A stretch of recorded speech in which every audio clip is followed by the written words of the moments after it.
Je pense que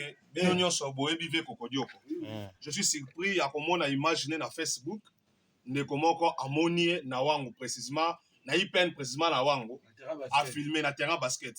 Or les quartier nga na vandi. Quand on a moni yango nde na lukuna localisé na solina ve chaque Congo vie ba o baza ba icône.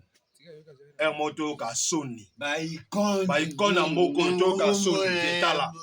Yo artiste engagé image yango ve na oti na o luka solution. Et si kazali aza pa mutu. Mutu akozo ya charge te. Aza ya l'état aza icône na mboka basale belé po na mboko yo. L'état na biso ba artiste boité. Eza ba pays mususu ba vivre kana art.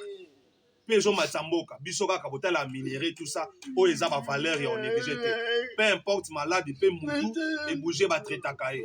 O eza kokodio ko eza passé eza ma. Il travaille à la chaîne nationale RTNC. Botala munabino yeyo. Nazala bandeko awa. Bandeko ba juillet esika na vandi na bango yoyo balapona icône na bango. En tout cas pour la biso vraiment wana batawana tozalaka nanu vraiment te toyoka basomona ba soni lelo te komona vie oyo aye ko ya ba peine et puis vie makolongi na ba vie chaque Congo et puis ça problème mo ça problème ya ça problème vie chaque Congo ça problème que ya président na biso Fachi Boité ba vie kokodio ko ba basali to la mamboka na ba kozaka jamais la citation peu importe maladie jamais kozala ba citation vieux za star zo fingisa mamboka zo fingisa mamboka donc on a zala ngwa lo bantuka ya ngwana Boité to bongisa mboka Boité ba vie ba star Boité Boité makolo Boité bana o ba ebi to ba ko betela nzela ba ko bule de Boité président Fachi Boité